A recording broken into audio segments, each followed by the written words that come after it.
Hello, my nerds. How you guys doing today?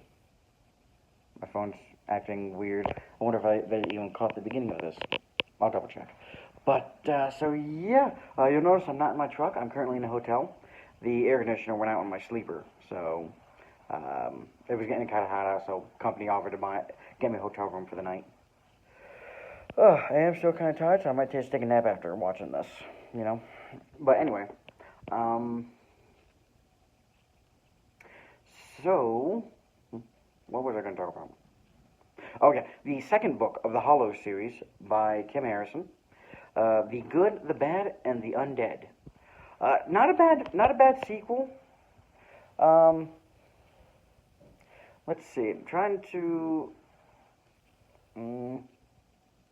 You're following Rachel, and she is kind of desperate to pin something on Calamek. So she really wants Calamek to get arrested. And kind of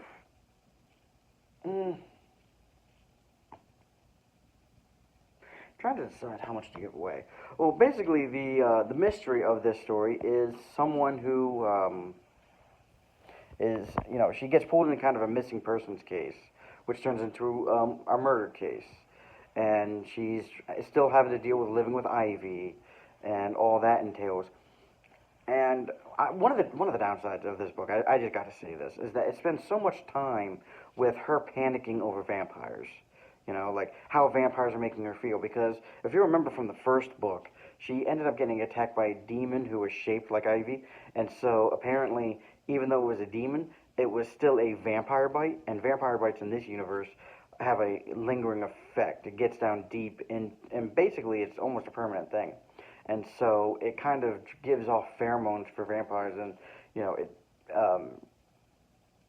the vampire mark kind of acts as kind of a drug for the person who was bitten when vampires are around. And there's a whole lot of, oh my God, it's so wrong, but it feels so good. Please keep doing it. I'm tired of that. Like, I get like once, maybe once and a half in a book per book, But this was happening like almost every frickin' chapter, Like, I'm really hoping, that the vampire bite just goes away in this third book or something. Because if this series is gonna be like 30% of, oh my God, it's a vampire is making me so horny. I don't want to, but it feels so good. Like, if it's just gonna be 30% of that, I'm just gonna stop reading the series. Like, no. I'm sorry, but just no. It's not even so much as distracting. It's just meh, And then finally, it was just getting to the point where I was just hitting the fast forward button, because I listen to these on an audiobook. Just hitting the fast forward button. Forward. Finally, no longer talking about how horny you are. So, that's one of the downsides of this book. And possibly this series, it's hard to tell. Like I said, this is only the second book. So anyway, she's dealing with a missing person. She's dealing with a murder. She's trying to pin things on Calamek. She's dealing with Ivy. Kind of a lot of things going on. It is kind of surprising at who the big bad actually is. I will say that. I did not really see that coming. And there's a few other, like, kind of surprise revelations going on that I did not know they showed, and it's like, oh, that's interesting. This is actually a good twist a little bit. So, yeah, it's not too bad. This might just be a short video. Like I said, I'm kind of tired, so I can't really think right now. I just wanted to get a video out real quick.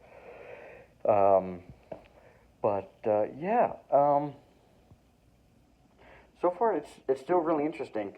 And you do actually find out what Calamek is. I did not expect it. I did not expect this at all. I kind of was thinking that he was one of the horsemen of the apocalypse. That's what I was thinking, Because at the end of the first book, he's chasing down Rachel on a horse, and there's two other horsemen with him. So you have three horsemen. And I was kind of thinking he was the horseman of conquest. You know, if it was more of a biblical, if it was more of the Old Testament, older interpretation of the horsemen. Because I don't know if any of you know this, you know, because a lot of people will say that the four horsemen is war, pestilence, death, and famine.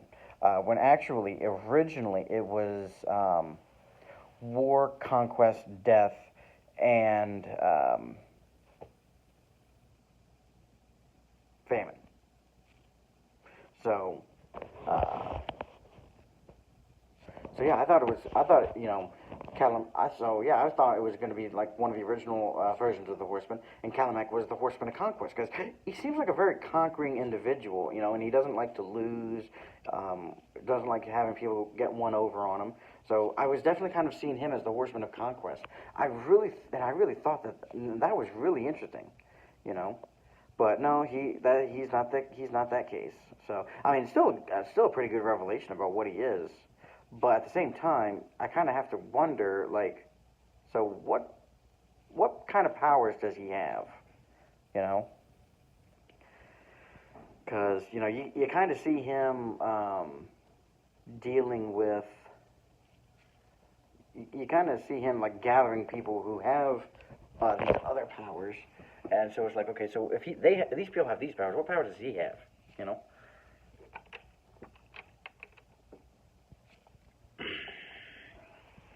And